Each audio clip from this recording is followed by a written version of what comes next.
क्षोपयोगी एक अंक वाले प्रश्नोत्तर अभिव्यक्ति और माध्यम। अलिखित प्रश्नों के उत्तर एक या दो वाक्यों में दीजिए। 41। रेडियो समाचार की भाषा कैसी होनी चाहिए? रेडियो समाचार की भाषा सरस, निरक्षर लोगों के लिए बोधगम्य, आम बोलचाल की अष्टभाषा होनी चाहिए। न 2। इलेक्ट्रॉनिक मीडिया के तेजी से लोकप्रिय होने का क्या कारण है? इलेक्ट्रॉनिक मीडिया की सुविधा 24 घंटे उपलब्ध रहती है। इसमें पढ़ने, सुनने और ने की तीनों सुविधाएं होती हैं। इन 3 विशेष लेखन से आप क्या समझते हैं? कर किसी विशेष विषय पर सामान्य लेखन से हटकर किया गया लेखन विशेष लेखन होता अधिकांश समाचार पत्रों और पत्रिकाओं के साथ साथ रेडियो और टीवी चैनलों में भी शेष लेखन होता है। इन 4 पत्रकारिता की साख बनाए रखने के लिए संपादन के किन्हीं 2 सिद्धांतों का नामोल्लेख कीजिए। उत्तर क तथ्यों की शुद्धता पर ध्यान देना। ख निष्पक्षता के साथ सामग्री को प्रस्तुत करना। दर्शन 5 फीचर किसे कहते हैं? उत्तर सुव्यवस्थित, सृजनात्मक और आत्मनिष्ठ लेखन को फीचर कहते हैं। इसका उद्देश्य पाठकों को सूचना देना, शिक्षित करना और मनोरंजन करना होता है। दर्शन 6 इंटरनेट पत्रकारिता के बहुत लोकप्रिय होने का सबसे प्रमुख कारण क्या है? उत्तर इंटरनेट की सुविधा 24 घंटे उपलब्ध रहती है। ये सभी प्रकार की सूचनाओं के आदान प्रदान, चर्चा व परिचर्चाओं का साधन होने के साथ साथ मनोरंजन का भी साधन है। मर्द। प्रश्न 7 रेडियो समाचार की संरचना किस शैली पर आधारित होती है? उत्तर उल्टा पिरामिड शैली। प्रश्न 8 भारत में पहला छापखाना कब और कहां खुला? उत्तर भारत में पहला छापखाना सन 1556 में गोवा में खुला। प्रश्न 9 बीट रिपोर्टिंग और विशेषीकृत रिपोर्टिंग में मुख्य अंतर क्या है?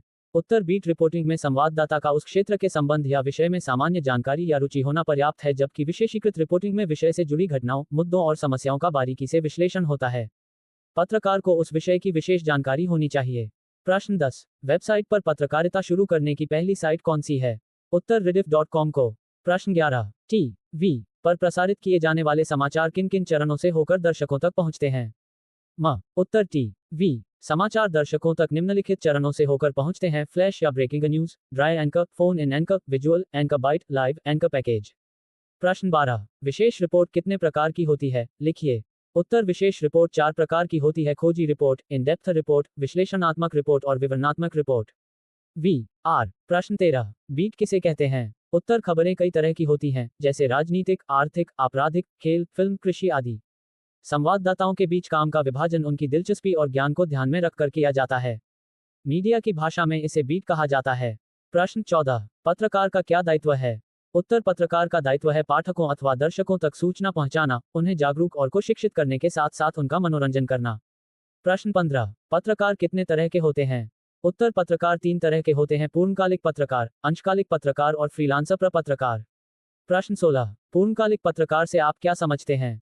उत्तर वे पत्रकार जो किसी समाचार संगठन में काम करने वाले वेतनभोगी कर्मचारी होते हैं, वे पूर्णकालिक पत्रकार कहलाते हैं। प्रश्न 17 अंशकालिक पत्रकार किसे कहते हैं? उत्तर अंशकालिक पत्रकार किसी समाचार संगठन के लिए एक निश्चित मानदेय पर काम करने वाला पत्रकार होता है। प्रश्न 18 फ्रीलांसर पत्रकार किसे कहते हैं?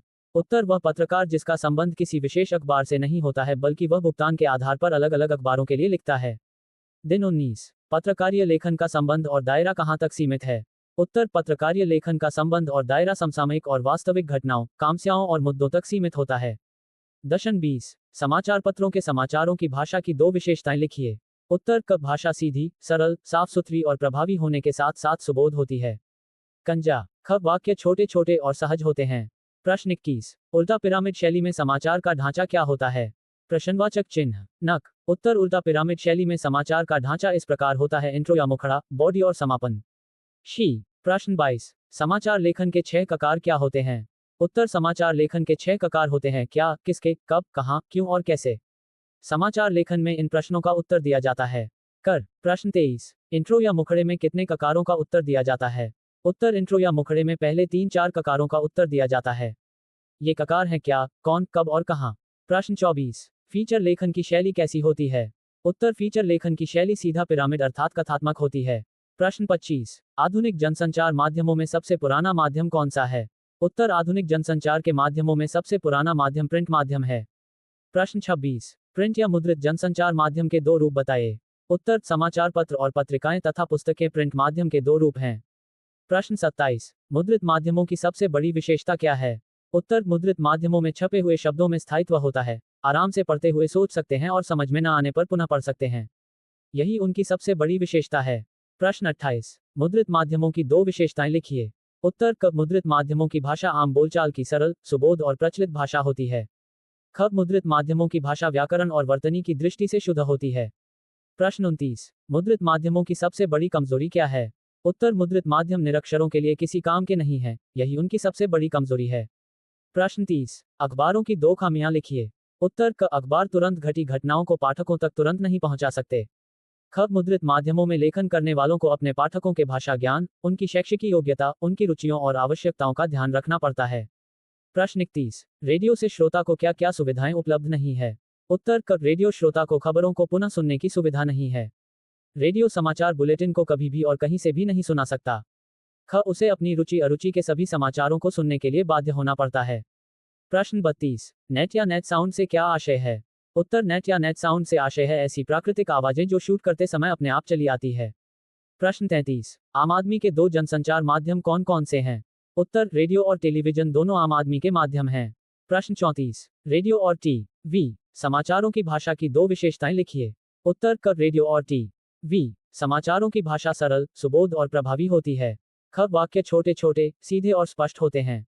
प्रश्न 35, ऐसे 3 शब्द लिखिए जिनका रेडियो और टी.वी. की भाषा में प्रयोग निषेध होता है। उत्तर क निम्नलिखित, ख उपरोक्त, क अधोहस्ताक्षरित। प्रश्न 36, रेडियो और टी.वी. के लिए साफ सुथरी और सरल भाषा लिखने के लिए किन दो चीजों के प्रयोग से बचना आवश्यक है? उत्तर क गैर जरूरी विशेषणों, सामासिक और तत्सम शब्दों, अतिरंजित उपमाओं से। ख मुहावरों के अनावश्यक प्रयोग से। प्रश्न 37, भाषा के साफ सुथरी रखने के दो उपाय लिखिए। उत्तर क वाक्य छोटे छोटे हों। एक वाक्य में एक ही बात कही जाए। ख वाक्यों में तारतम्य होना चाहिए। प्रश्न 38, अपडेट करने से क्या आशय है? उत्तर अपडेट करने से आशय है कि इंटरनेट की विभिन्न वेबसाइटों पर उपलब्ध नवीनतम मुद्रणों से स्वयं को परिचित रखना। प्रश्न 39, इंटरनेट के दो प्रमुख लाभ बताइए। उत्तर क इंटरनेट का एक माध्यम या औजार के तौर पर खबरों का संप्रेषण किया जाता है। ख समाचारों के संकलन, उनके सत्यापन और पुष्टिकरण के लिए इंटरनेट का प्रयोग किया जाता है। प्रश्न 40, आजकल टेलीप्रिंटर एक सेकंड में लगभग कितने शब्द का एक जगह से दूसरी जगह भेज सकता है? उत्तर लगभग 70,000 शब्द प्रति सेकंड।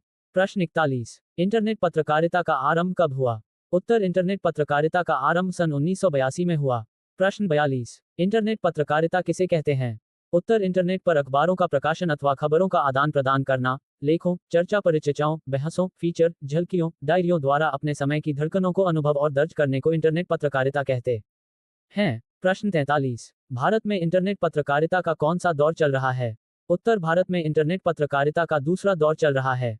प्रश्न 44, इंटरनेट पर पढ़े जा सकने वाले दो हिंदी समाचार पत्रों के नाम लिखिए। उत्तर नवभारत टाइम्स और हिंदुस्तान। प्रश्न 45, हिंदी में नेट पत्रकारिता करने का श्रेय किसे दिया जाता है? उत्तर हिंदी में नेट पत्रकारिता आरंभ करने का श्रेय वेब दुनिया को दिया जाता है। प्रश्न 46, उस हिंदी अखबार का नाम बताइए जो प्रिंट रूप में न होकर केवल इंटरनेट पर ही उपलब्ध है। उत्तर प्रभासाक्षी नामक हिंदी अखबार केवल इंटरनेट पर ही उपलब्ध है। प्रश्न 47, हिंदी का सर्वश्रेष्ठ वेबसाइट कौन सी है? उत्तर हिंदी की सर्वश्रेष्ठ वेबसाइट BBC की है। प्रश्न 48, आजकल इंटरनेट पत्रकारिता के अत्यंत लोकप्रिय होने का क्या कारण है? उत्तर इससे न केवल खबरों का संप्रेषण, पुष्टि, सत्यापन होता है बल्कि खबरों के बैकग्राउंड को तैयार करने में तत्काल सहायता मिलती है। प्रश्न 49, टी.वी. पर प्रसारित खबरों में सबसे महत्वपूर्ण क्या है? उत्तर टी.वी. पर प्रसारित खबरों में विजुअल, नेट और बाइट सबसे महत्वपूर्ण है। प्रश्न 50, प्रिंट माध्यम की दो विशेषताएं लिखिए। उत्तर क प्रिंट माध्यम जनसंचार के आधुनिक माध्यमों में सबसे पुराना है। ख इस माध्यम से लिखित भाषा का विस्तार होता है। प्रश्न 51, प्रिंट माध्यम की दो खामियां लिखिए। उत्तर क अशिक्षित व्यक्तियों के लिए इस माध्यम की कोई उपयोगिता नहीं है। ख ये तुरंत घटी घटनाओं की सूचना तत्काल नहीं दे पाता। प्रश्न 52, रेडियो माध्यम की दो विशेषताएं लिखिए। उत्तर क यह माध्यम शिक्षित व अशिक्षित दोनों के काम का है। ख रेडियो माध्यम के लिए बिजली की अनिवार्यता नहीं है। प्रश्न 53, टेलीविजन की दो विशेषताएं लिखिए। उत्तर क टेलीविजन में देखने और सुनने की दोनों सुविधाएं हैं। ख ये घटनाओं को तुरंत श्रोताओं दर्शकों तक पहुंचाता है। प्रश्न 54, इंटरनेट की कमी का उल्लेख कीजिए। उत्तर इंटरनेट अश्लीलता, दुष्प्रचार और गंदगी फैलाने का माध्यम बन गया है। प्रश्न 55, एक अच्छे और रोचक फीचर के लिए क्या क्या आवश्यक है? उत्तर एक अच्छे और रोचक फीचर के लिए फोटो, रेखांकन और ग्राफिक्स का होना आवश्यक है। प्रश्न 56, अखबारों में संपादकीय पृष्ठ के सामने वाले पृष्ठ को क्या कहते हैं? उत्तर संपादकीय पृष्ठ के सामने वाले पृष्ठ को ऑप एड पृष्ठ कहते हैं। प्रश्न 57, संपादकीय का क्या महत्व होता है?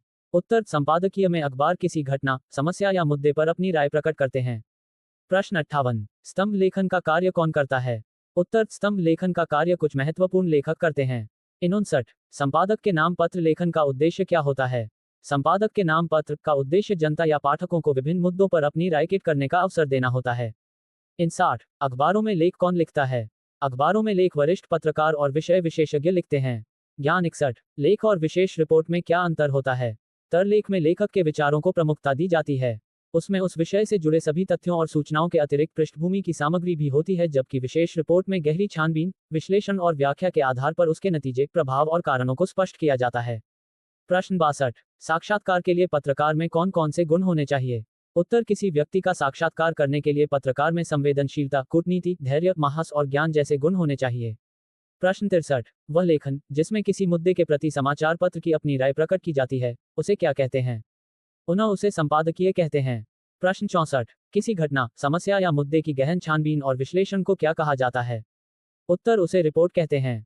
प्रश्न 65 लेख किसे कहते हैं? उत्तर किसी समाचार के अंतर्गत उसका विस्तार, पृष्ठभूमि, विवरण आदि वाले को लेख कहते हैं। प्रश्न 66 डेस्क से क्या अभिप्राय है? उत्तर समाचार पत्रों और पत्रिकाओं, टीवी और रेडियो चैनल में विशेष लेखन की व्यवस्था को डेस्क कहते हैं। प्रश्न 67 विशेष लेखन क्या होता है? उत्तर किसी विशेष विषय पर सामान्य लेखन से हटकर किया गया लेखन विशेष लेखन कहलाता है। प्रश्न 68 संवाददाताओं में काम का विभाजन किस आधार पर किया जाता है? उत्तर संवाददाताओं में काम का विभाजन उनकी विषय में दिलचस्पी और ज्ञान को ध्यान में रखकर किया जाता है। प्रश्न 69 बीट किसे कहते हैं? उत्तर संवाददाताओं के बीच काम का विभाजन आमतौर पर उनकी रुचि और ज्ञान को ध्यान में रखने की प्रक्रिया को मीडिया में बीट कहा जाता है। प्रश्न 70 खेलों में दिलचस्पी और जानकारी रखने वाले पत्रकार को कौन सी बीट मिलेगी? उत्तर खेल बीट। प्रश्न 71 कृषि क्षेत्र से संबंधित शब्दावली के 2 उदाहरण दीजिए। उत्तर क गेहूं टूटा, ख लाल मिर्च और लाल हुई। प्रश्न 72 सर्राफा बाजार से संबंधित भाषा शैली के 2 उदाहरण लिखिए। उत्तर क सोना 13,000 हुआ, ख चांदी लुढ़की। प्रश्न 73 पर्यावरण और मौसम से जुड़ी विशेष शब्दावली का प्रयोग करते हुए 2 समाचारों के शीर्षक लिखिए। उत्तर क मछुआरों को सुनामी की चेतावनी, ख पश्चिमी विक्षोभ के कारण मूसलाधार वर्षा की संभावना। प्रश्न 74 बीट से जुड़ा समाचार लिखने की शैली क्या होती है? उत्तर उल्टा पिरामिड शैली। प्रश्न 75 विशेष लेखन के 5 प्रमुख विषय लिखिए। उत्तर क अर्थ व्यापार, ख विज्ञान प्रौद्योगिकी, ग खेल, घ कृषि, ड विदेश। प्रश्न 76 पत्रकारीय विशेषज्ञता का अर्थ क्या है? उत्तर पत्रकारीय विशेषज्ञता का अर्थ है व्यावसायिक रूप से प्रशिक्षित न होने पर भी किसी विशेष विषय में जानकारी और अनुभव के आधार पर समझ को उस सीमा तक विकसित करना कि उनकी आप सहजता से व्याख्या कर सकें। दिन 77 कारोबार और अर्थ जगत से जुड़ी रोजमर्रा की खबरें किस शैली में लिखी जाती हैं? उत्तर उल्टा पिरामिड शैली में लिखी जाती हैं। प्रश्न 78 दलहन और तेल के कारोबार से संबंधित भाषा के 2 उदाहरण लिखिए। उत्तर क स्टॉकिस्टों की चौतरफा बिकवाली से उड़द में से 2 दिनों में 150 रुपये निकले। ख वनस्पति तेल में आग लगी। दूषण 79 खेल क्षेत्र से संबंधित भाषा के 2 उदाहरण लिखिए। उत्तर क मुरलीधरन की स्पिन में ऑस्ट्रेलिया फंसा। ख विकेटों की पतझड़, एक दिन में 16 विकेटें गिरी। प्रश्न 80 सूचनाओं के 2 मुख्य स्रोत कौन कौन से हैं? उत्तर क मंत्रालय के सूत्र, ख प्रेस कॉन्फ्रेंस और विज्ञप्तियां। प्रश्न 81 कविता की उत्पत्ति के मूल में क्या क्या है? उत्तर कविता की उत्पत्ति के मूल में संवेदना और राग तत्व हैं। प्रश्न 82 कविता लेखन के संबंध में कौन से 2 मत प्रचलित हैं? उत्तर क कविता लेखन की कोई प्रणाली सिखाई या बताई नहीं जा सकती। ख प्रशिक्षण के द्वारा कविता लिखना सिखाया जा सकता है। प्रश्न 83 बचपन में बच्चों का कविता से परिचय किस रूप में होता है?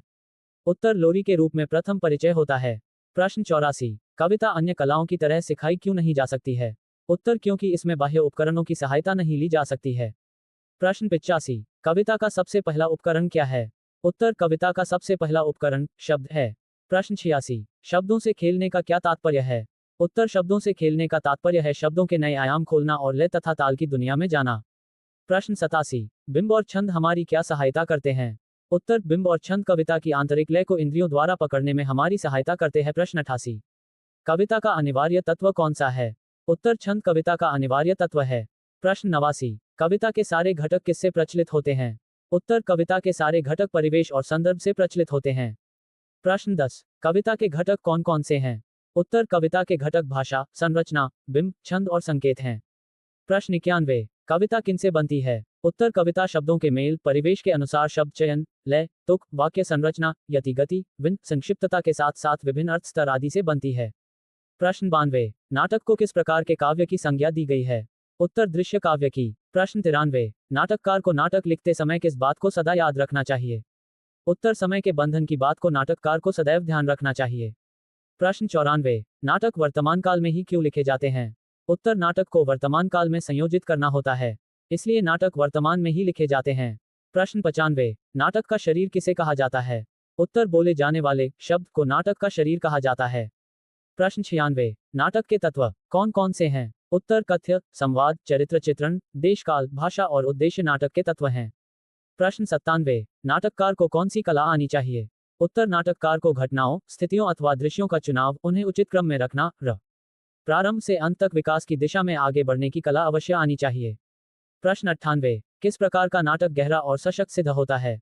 उत्तर, जिस नाटक में असंतुष्टि, छटपटाहट, प्रतिरोध और अस्वीकार जैसे नकारात्मक गुण जितने सर्ग अधिक होंगे वह नाटक उतना ही गहरा और सशक्त होगा। प्रश्न 99। दो चर्चित नाटकों के नाम लिखिए। उत्तर, अंधायुग और तुगलक। 100। आधुनिक युग के दो नाटककारों के नाम लिखिए। मोहन राकेश, धर्मवीर भारती। 4101। एक अच्छा नाटक कौन सा होता है? एक अच्छा नाटक वही होता है जो कथा को आपसी बहस, वाद विवाद और तर्क से आगे बढ़ाता है। वह 102। कहानी का इतिहास कितना पुराना है? कहानी का इतिहास मानव इतिहास जितना ही पुराना है। 9। 103। कहानी का केंद्र बिंदु कौन होता है? 7। कहानी का केंद्र बिंदु कथानक होता है। 9। 104। कहानी के तत्वों का उल्लेख कीजिए। कहानी के तत्व हैं कथानक, पात्र, भाषा, देशकाल, उद्देश्य, संवाद। B 23-24 Q। 8 ग। 9। 105। कहानी में कथानक के कितने स्तर होते हैं? ना, कहानी में कथानक के 3 स्तर आदि, मध्य, अंत होते हैं। इन 106। कहानी की भाषा कैसी होनी चाहिए? कहानी की भाषा सरल, सहज, स्वाभाविक होनी चाहिए। उन 107। लेख में किस शैली का प्रयोग होता है? नर लेख में मैं शैली का प्रयोग होता है। उन 108। कहानी को रोचक बनाने में कौन सा तत्व सहायक होता है? द्वंद्व। 1। 109। कहानी की भाषा कैसी होनी चाहिए? सरल, सहज और स्वाभाविक। 6। 110। स्टिंग ऑपरेशन क्या है? ये क्यों किया जाता है? स्टिंग ऑपरेशन किसी गुप्त कैमरे से किया गया गुप्त ऑपरेशन है जिसमें किसी भ्रष्टाचार व्यवहार रहस्य का भंडाफोड़ किया जाता है।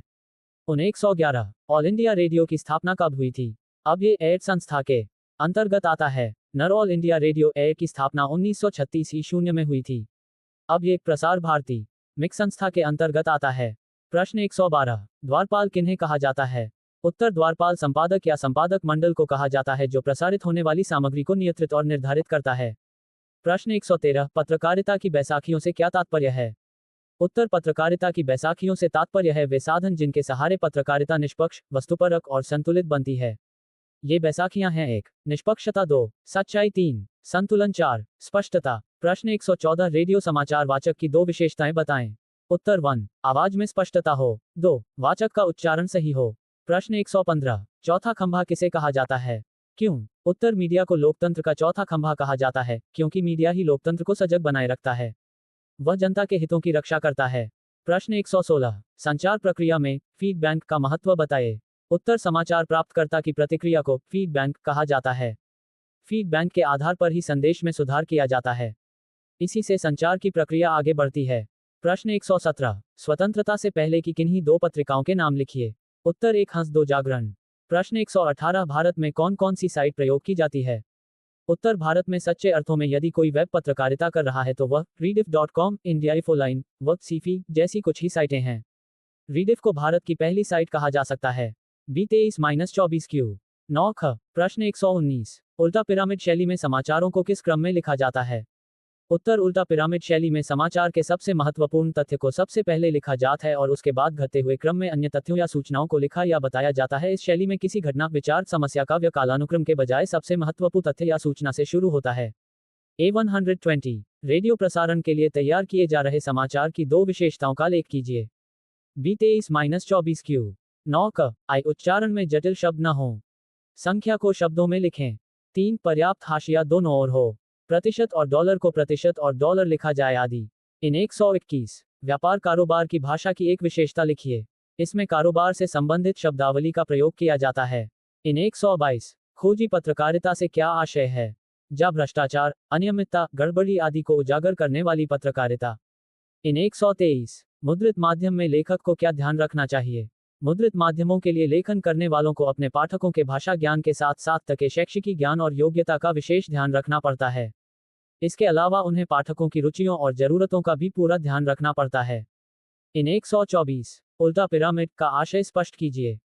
उल्टा पिरामिड समाचारों का ढांचा है जिसमें आधार ऊपर और शीर्ष नीचे होता है। इन 125। वेबसाइट पर विशुद्ध पत्रकारिता शुरू करने का श्रेय किस भारतीय वेबसाइट हो जाता है? कतर तहलका.com। प्रश्न 126। मुद्रण कीजिए। माध्यम प्रिंट मीडिया के अंतर्गत आने वाले दो माध्यमों का उल्लेख। तर आइट समाचार पत्र, पत्र पत्रिकाएं। प्रश्न 127। फ्लैश या ब्रेकिंग न्यूज का क्या आशय है? उत्तर कोई भी बड़ी खबर कम शब्दों में और खबरों को रोककर सबसे पहले दर्शक तक पहुंचाना है। प्रश्न 128। संचार माध्यमों में रेडियो क्या है? उत्तर रेडियो श्रव्य माध्यम है। इसमें सब कुछ ध्वनि, स्वर और शब्दों का खेल है। प्रश्न 129। रेडियो समाचार की भाषा कैसी होनी चाहिए? उत्तर रेडियो समाचार की भाषा ऐसी होनी चाहिए जिसमें आम बोलचाल की भाषा के साथ साथ सटीक मुहावरों का भी प्रयोग किया गया हो। प्रश्न 130। पत्रकारीय लेखन किसे कहते हैं? उत्तर अखबार या अन्य समाचार माध्यमों में काम करने वाले पत्रकार अपने पाठकों, दर्शकों तथा श्रोताओं तक सूचनाएं पहुंचाने के लिए लेखन के विभिन्न रूपों का इस्तेमाल करते हैं। इसे ही पत्रकारीय लेखन कहते हैं। प्रश्न 131। फीचर के अंत में क्या होना चाहिए? उत्तर फीचर के अंत में उनकी भविष्य की योजनाओं पर फोकस करना चाहिए। प्रश्न 132। इन डेप्थ रिपोर्ट से आप क्या समझते हैं? उत्तर इन डेप्थ रिपोर्ट में सार्वजनिक तौर पर उपलब्ध तथ्यों, सूचनाओं और आंकड़ों की गहरी छानबीन की जाती है। हुआ। प्रश्न 133। संपादकीय लेखन क्या होता है? उत्तर संपादकीय पृष्ठ पर प्रकाशित होने वाले संपादकीय को उस अखबार की अपनी आवाज माना जाता है। संपादकीय के जरिए अखबार किसी घटना, समस्या या मुद्दे के प्रति अपनी राय प्रकट करते हैं। प्रश्न 134। अखबारों में किस तरह के लेख होते हैं? उत्तर अखबारों में प्रकाशित होने वाले विचारपूर्ण लेखन से उस अखबार की छवि बनती है। अखबारों में संपादकीय पृष्ठ पर प्रकाशित होने वाले संपादकीय अग्रलेख, लेख और टिप्पणियां विचारपरक पत्रकारीय लेखन की श्रेणी में आते हैं। प्रश्न 135। स्तंभ लेखन क्या होता है? उत्तर स्तंभ लेखन भी विचारपरक लेखन का प्रमुख रूप है। कुछ महत्वपूर्ण लेखक अपने खास वैचारिक रुझान के लिए जाने जाते हैं। उनकी अपनी एक लेखन शैली भी विकसित हो जाती है। प्रश्न 136। लिखित और मौखिक भाषा में क्या अंतर है? उत्तर लिखित और मौखिक भाषा में सबसे बड़ा अंतर यह है कि लिखित भाषा अनुशासन की मांग करती है। मौखिक भाषा में एक स्वतः स्फूर्तता होती है। क्योइन 137। संपादक के नाम पाठक के पत्र कहाँ प्रकाशित होते हैं? जर अखबारों के संपादकीय पृष्ठ पर और पत्रिकाओं की शुरुआत में संपादक के नाम पाठकों पत्र भी प्रकाशित होते हैं। सभी अखबारों में यह एक स्थायी स्तंभ होता है। यह पाठकों का थापना स्तंभ होता है। इस स्तंभ के जरिए अखबार के पाठक न सिर्फ विभिन्न मुद्दों पर अपनी राय बस्त करते हैं बल्कि जन समस्याओं को भी उठाते हैं। इन 138 लेख लिखने वालों को किस प्रकार शुरुआत करनी चाहिए? तर लेख की कोई एक निश्चित शैली नहीं होती और हर एक लेखक की अपनी शैली होती है। लेकिन अगर अखबारों और पत्रिकाओं के लिए लेख लिखना चाहते हैं तो शुरुआत उन विषयों के साथ करना चाहिए जिस पर आपकी अच्छी पकड़ और जानकारी हो। हरीश ने 139। टीवी और रेडियो पर विशेष लेखन के लिए क्या प्रबंध होता है? उत्तर अधिकतर समाचार पत्रों और पत्रिकाओं के अलावा टीवी और रेडियो चैनलों में विशेष लेखन के लिए अलग डेस्क होता है और विशेष डेस्क पर काम करने वाले पत्रकारों का समूह भी अलग होता है। राव। प्रश्न 140। भारत का पहला छापखाना किसने खोला था?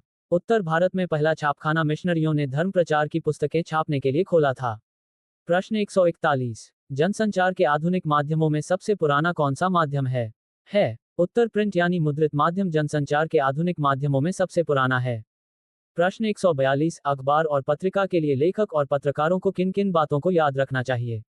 उत्तर अखबार और पत्रिका के लिए लेखक और पत्रकार को यह हमेशा याद रखना चाहिए कि वह ऐसे विशाल समुदाय के लिए लिख रहा है जिसमें एक विश्वविद्यालय के कुलपति सरीखे है, विद्वान से लेकर कम पढ़े लिखे मजदूर और किसान सभी शामिल हैं। प्रश्न 143। अखबार में समाचार किस शैली में लिखे जाते हैं? उत्तर अखबारों में प्रकाशित अधिकांश समाचार एक खास शैली में लिखे जाते हैं। इस समाचारों में किसी भी घटना, समस्या या विचार के सबसे महत्वपूर्ण तथ्य, सूचना या जानकारी को सबसे पहले पैराग्राफ में लिखा जाता है। उसके बाद के पैराग्राफ में उससे कम महत्वपूर्ण सूचना या तथ्य की जानकारी दी जाती है। ये प्रक्रिया तब तक जारी रहती है जब तक समाचार खत्म नहीं हो जाता। प्रश्न 144। पत्रकार कितने प्रकार के होते हैं? उत्तर पत्रकार 3 प्रकार के होते हैं: पूर्णकालिक, अंशकालिक और फ्रीलांसर या स्वतंत्र। पूर्णकालिक पत्रकार किसी समाचार संगठन में काम करने वाला नियमित वेतनभोगी कर्मचारी होता है, जबकि अंशकालिक पत्रकार किसी समाचार संगठन के लिए एक निश्चित मानदेय पर काम करने वाला पत्रकार है। प्रश्न 145। पत्रकारीय लेखन में कैसी भाषा का प्रयोग किया जाता है? उत्तर पत्रकारीय लेखन में आलंकारिक संस्कृतनिष्ठ भाषा शैली के बजाय आम बोलचाल को भाषा का इस्तेमाल किया जाता है। पाठकों को ध्यान में रखकर ही अखबारों में सीधी, सरल, साफ सुथरी लेकिन प्रभावी भाषा के इस्तेमाल पर जोर दिया जाता है। प्रश्न 146। फीचर की भाषा किस प्रकार की होती है? उत्तर फीचर की भाषा में समाचारों की सपाट बयानी नहीं चलती, लेकिन इसका अर्थ यह नहीं है कि फीचर की भाषा और शैली को अलंकारिक और दुरूह बना दिया जाए। प्रश्न 147। सफल साक्षात्कार के लिए क्या जरूरी है? उत्तर, एक अच्छे और सफल साक्षात्कार के लिए यह जरूरी है कि आप जिस विषय पर और जिस व्यक्ति के साथ साक्षात्कार करने जा रहे हैं, उसके बारे में आपके पास पर्याप्त जानकारी हो। प्रश्न 148। एंकर बाइट से आप क्या समझते हैं? उत्तर, टीवी पत्रकारिता में बाइट का काफी महत्व है। टेलीविजन में किसी भी खबर को पुष्ट करने के लिए इससे संबंधित बाइट दिखाई जाती है। किसी घटना की सूचना देने और उसके दृश्य दिखाने के साथ ही घटना के बारे में प्रत्यक्षदर्शियों या संबंधित व्यक्तियों का कथन दिखा और सुनाकर खबर को प्रामाणिकता प्रदान की जाती है। प्रश्न 149। इंटरनेट और पत्रकारिता में क्या संबंध है? उत्तर, इंटरनेट जहां सूचनाओं के आदान प्रदान का बेहतरीन औजार है, वहीं वह अश्लीलता, दुष्प्रचार और गंदगी फैलाने का भी जरिया बन गया है। इंटरनेट पर पत्रकारिता के भी दो रूप हैं। पहला तो इंटरनेट का एक माध्यम या औजार के तौर पर इस्तेमाल, यानी खबरों के संप्रेषण के लिए इंटरनेट का उपयोग होता है। दूसरा, रिपोर्टर अपनी खबर को एक जगह से दूसरी जगह तक ईमेल के जरिए भेजने और समाचारों के संकलन, खबरों के सत्यापन और पुष्टिकरण में भी इसका इस्तेमाल करता है। इन 150। भारत में इंटरनेट पत्रकारिता कब से शुरू हुई? उत्तर, भारत में इंटरनेट पत्रकारिता का अभी तीसरा दौर चल रहा है। भारत में इसका पहला दौर 282-1992 से शुरू माना जा सकता है, जबकि दूसरा दौर 1993-2001 से शुरू हुआ। तीसरा और 2002 से अब तक माना जाता है। प्रश्न 151। लाइव किसे कहते हैं? योजक चिन्ह। उत्तर, लाइव यानी किसी खबर का घटनास्थल से सीधा प्रसारण। सभी टीवी चैनल कोशिश करते हैं कि किसी बड़ी घटना के दृश्य तत्काल दर्शकों तक सीधे पहुंचाए जाएं। दशन 152। हिंदी की वेब पत्रकारिता की क्या समस्या है? उत्तर, हिंदी की वेब पत्रकारिता की सबसे बड़ी समस्या हिंदी के फॉन्ट की है। डायनामिक फॉन्ट की अनुपलब्धता के कारण हिंदी की ज्यादातर साइटें खुलती ही नहीं हैं। प्रश्न 153। एंकर पैकेज से आप क्या समझते हैं? उत्तर, एंकर पैकेज किसी भी खबर को संपूर्णता के साथ पेश करने का जरिया है। इसमें संबंधित घटना के दृश्य, इससे जुड़े लोगों की बाइट एवं ग्राफिक के जरिए जरूरी सूचनाएं आदि होती हैं। प्रश्न 154। खोजी रिपोर्ट, इन्वेस्टिगेटिव रिपोर्ट क्या होती है? इसका इस्तेमाल कब किया जाता है? उत्तर, खोजी रिपोर्ट में किसी विषय की गहराई से छानबीन करके ऐसे तथ्यों और सूचनाओं को सामने लाया जाता है जिन्हें पहले दबाने या छुपाने का प्रयास किया गया हो। इस रिपोर्ट का इस्तेमाल प्रायः सार्वजनिक महत्व के मामलों में भ्रष्टाचार, अनियमितताओं और गड़बड़ियों को उजागर करने के लिए किया जाता है। प्रश्न 155। भारत में समाचार पत्रकारिता का प्रारंभ कब और किससे हुआ? उत्तर, भारत में समाचार पत्रकारिता का प्रारंभ 1780 में जेम्स ऑगस्ट डिकी के बंगाल गजट से हुआ। प्रश्न 156। हिंदी में समाचार प्रसारण करने वाले किन्हीं दो टीवी चैनलों के नाम लिखिए। उत्तर, IBN7, आज तक। प्रश्न 157। टेलीविजन को जनसंचार का सबसे लोकप्रिय माध्यम क्यों कहा गया है? उत्तर, टेलीविजन को जनसंचार का सबसे लोकप्रिय माध्यम इसलिए कहा गया है क्योंकि यह सूचना, शिक्षा और मनोरंजन की आवश्यकताओं को प्रभावशाली ढंग से पूरा करता है। ये सचित्र होने के कारण विश्वसनीय माना जाता है। प्रश्न 158। ऐसे किन्हीं वो हिंदी के समाचार पत्रों के नाम लिखिए जिनके इंटरनेट संस्करण भी उपलब्ध हैं। उत्तर, 1 नवभारत टाइम्स, 2 हिंदुस्तान। प्रश्न 159। इंटरनेट पत्रकारिता आजकल बहुत लोकप्रिय क्यों है? उत्तर, इंटरनेट पत्रकारिता आजकल बहुत लोकप्रिय इसलिए है क्योंकि यह सबसे तीव्र एवं सटीक माध्यम है। इसे किसी भी समय और स्थान पर प्रयोग किया जा सकता है। प्रश्न 160। विज्ञान के क्षेत्र में काम कर रही भारत की किन्हीं दो संस्थाओं के नाम लिखिए। उत्तर, 1 defence research and development organisation, 2 central space research organisation. प्रश्न 161। भारत में नियमित अपडेटेड साइटों के नाम लिखिए। उत्तर, 1 NDTV, 2 the times of India. प्रश्न 162। किन्हीं दो समाचार पत्रम के नाम बताइए जिनके वेब संस्करण भी उपलब्ध हैं। उत्तर, 1 दैनिक जागरण, 2 अमर उजाला। प्रश्न 163। इंटरनेट पत्रकारिता क्या है? उत्तर, इंटरनेट पर अखबारों को प्रकाशन या खबरों का आदान प्रदान ही वास्तव में इंटरनेट पत्रकारिता है। प्रश्न 164। ड्राई एंकर कौन होता है? उत्तर, ड्राई एंकर वह होता है जो समाचार के दृश्य नहीं आने तक दर्शकों को रिपोर्ट से मिली जानकारी के आधार पर समाचार से संबंधित सूचना देता है। प्रश्न 165। पर्यावरण से संबंधित पत्रिकाओं के नाम लिखिए। उत्तर, down to earth, national geography. प्रश्न 166। नई वेब भाषा को क्या कहते हैं? उत्तर, नई वेब भाषा को HTML अर्थात हाइपरटेक्स्ट मार्कअप लैंग्वेज कहते हैं। यह। प्रश्न 167। रेडियो समाचार की संरचना किस शैली पर होती है? यह। उत्तर, उल्टा पिरामिड शैली पर। प्रश्न 168। संपादक के नाम पत्र स्तंभ की क्या उपयोगिता है? रनेट। उत्तर, इस स्तंभ में पाठक विभिन्न मुद्दों पर अपनी राय व्यक्त करते हैं। वे इनमें जन समस्याओं को उठाते हैं। नए लेखकों को अच्छा अवसर मिलता है। प्रश्न 169, जनसंचार के मुद्रित माध्यमों की सबसे बड़ी विशेषता क्या है? उत्तर, मुद्रित माध्यमों की सबसे बड़ी विशेषता यह है कि इनका रिकॉर्ड रखा जा सकता है। प्रश्न 170, अंशकालिक संवाददाता किसे कहा जाता है? ठीक उत्तर, अंशकालिक संवाददाता उसे कहा जाता है जो कुछ समय के लिए ही किसी समाचार पत्र के लिए काम करता है। नाम, प्रश्नवाचक चिन्ह। प्रश्न 171, पीठ पत्रकारिता को परिभाषित कीजिए। उत्तर, पीठ पत्रकारिता में सनसनीखेज घटनाओं को उभारा जाता है। इसका उपयोग प्रायः किसी का चरित्र हनन करने के लिए किया जाता है। उसे पेज थरी पत्रकारिता भी कहा जाता है। प्रश्न 172, इंटरनेट क्या है? उत्तर, इंटरनेट अंतरक्रियात्मक और सूचनाओं का विशाल भंडार है। प्रश्न 173, जनसंचार का सबसे पुराना माध्यम क्या है? उत्तर, जनसंचार का सबसे पुराना माध्यम प्रिंट यानी मुद्रित माध्यम है। प्रश्न 174, बाइट किसे कहते हैं? उत्तर, बाइट कथन को कहते हैं। दूरदर्शन पर किसी खबर की पुष्टि के लिए बाइट दिखाई जाती है। प्रश्न 175, इंटरनेट पत्रकारिता को अन्य किन किन नामों से पुकारा जाता है? उत्तर, इंटरनेट पत्रकारिता को ऑनलाइन पत्रकारिता, साइबर पत्रकारिता और वेब पत्रकारिता के नामों से पुकारा जाता है। प्रश्न 176, फीचर के साथ क्या क्या होना जरूरी है? उत्तर, फीचर के साथ फोटो, रेखांकन, ग्राफिक्स आदि का होना जरूरी है। प्रश्न 177, संपादकीय को क्या माना जाता है? उत्तर, संपादकीय को अखबार की आवाज माना जाता है। प्रश्न 178, संचार प्रक्रिया की शुरुआत कहाँ से होती है? उत्तर, संचार प्रक्रिया की शुरुआत स्रोत या संचारक से होती है। प्रश्न 179, संचार प्रक्रिया में फीडबैक किसे कहते हैं? उत्तर, संचार प्रक्रिया में प्राप्तकर्ता संदेश मिलने पर जो प्रतिक्रिया देता है उसे फीडबैक कहते हैं। प्रश्न 180, नॉलेज शोर किसे कहते हैं? उत्तर, संचार प्रक्रिया में आने वाली बाधाओं को शोर या नॉलेज कहते हैं। प्रश्न 181, जनसंचार के दो प्रमुख कार्य बताएं। उत्तर, दो प्रमुख कार्य हैं। 1, सूचना देना, 2, शिक्षित करना। प्रश्न 182, आकाशवाणी कितनी भाषाओं व बोलियों में कार्यक्रम प्रस्तुत करती है? उत्तर, आकाशवाणी 24 भाषाओं और 146 बोलियों में कार्यक्रम प्रस्तुत करती है। प्रश्न 183, भारत में दूरदर्शन के क्या उद्देश्य होने चाहिए? उत्तर, सामाजिक परिवर्तन, राष्ट्रीय एकता, वैज्ञानिक चेतना का विकास, पर्यावरण संरक्षण, मनोरंजन, सामाजिक विकास। प्रश्न 184, समाचार क्या है? उत्तर, समाचार किसी ऐसी ताज़ा घटना, विचार या समस्या की रिपोर्ट है जिसमें अधिक से अधिक लोगों की रुचि हो और जिसका अधिक से अधिक लोगों पर प्रभाव पड़ रहा हो। प्रश्न 185, समाचार के 4 प्रमुख तत्व बताएं। उत्तर, नवीनता, प्रभाव, जनरुचि, अनोखापन। प्रश्न 186, जनसंचार माध्यम में द्वारपाल की भूमिका का निर्वाह कौन करता है? उत्तर, संपादक, सहायक संपादक, समाचार संपादक, मुख्य उपसंपादक और उपसंपादक द्वारपाल की भूमिका का निर्वाह करते हैं। प्रश्न 187, संपादन के प्रमुख सिद्धांत बताएं। उत्तर, तथ्यों की शुद्धता, वस्तुपरकता, निष्पक्षता, संतुलन, स्रोत। प्रश्न 188, एडवोकेसी पत्रकारिता किसे कहा जाता है? उत्तर, जब कोई अखबार किसी खास विचारधारा या खास उद्देश्य या मुद्दे को उठाकर उसके पक्ष में जनमत जगाने का अभियान चलाता है तब उसे एडवोकेसी पत्रकारिता कहा जाता है।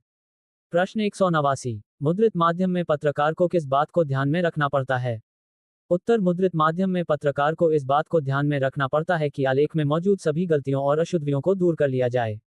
प्रश्न 190, टी.वी. के लिए खबर लेखन की बुनियादी शर्त क्या है? उत्तर, टी.वी. के लिए बुनियादी शर्त दृश्य के साथ लेखन की है। प्रश्न 191, विशेष लेखन के 4 क्षेत्र बताएं। उत्तर, खेल, कृषि, विदेश, शिक्षा, स्वास्थ्य। प्रश्न 192, छापेखाने के आविष्कार का श्रेय किसे जाता है? उत्तर, छापेखाने के आविष्कार का श्रेय जर्मनी के गुटेनबर्ग को जाता है। प्रश्न 193, रेडियो में अखबार वाली क्या सुविधा नहीं है? उत्तर, रेडियो में अखबार की तरह पीछे लौटकर सुनने की सुविधा नहीं है। प्रश्न 194, प्रिंट माध्यम से क्या तात्पर्य है? उत्तर, प्रिंट माध्यम से तात्पर्य है अखबार, पत्रिकाएं और पुस्तकें। इन्हें प्रिंट किया या छापा जाता है। इनमें स्थायित्व होता है। प्रश्न 195, विज्ञापन के 2 उद्देश्य लिखिए। उत्तर, 1, अपने उत्पाद की विशेषताएं बताना। 2, लोगों का ध्यान आकर्षित कर वस्तु की बिक्री बढ़ाना। प्रश्न 196, दैनिक पत्र से आप क्या समझते हैं? उत्तर, नियमित रूप से प्रतिदिन प्रकाशित होने वाला समाचार पत्र दैनिक पत्र कहलाता है। प्रश्न 197, साप्ताहिक पत्र से आप क्या समझते हैं? उत्तर, सप्ताह में एक बार प्रकाशित होने वाला पत्र साप्ताहिक पत्र कहलाता है। प्रश्न 198, पाक्षिक पत्र से क्या अभिप्राय है? उत्तर, 15 दिन में एक बार प्रकाशित होने वाले पत्र को पाक्षिक कहा जाता है। प्रश्न 199, समाचार में डेडलाइन से क्या तात्पर्य है? उत्तर, किसी भी समाचार को एक समय सीमा के अंतर्गत ही प्रकाशित किया जाता है, यही डेड लाइन कहलाती है। प्रश्न 200, निबंध लेखन में किस शैली का प्रयोग वर्जित है? उत्तर, मैं शैली का।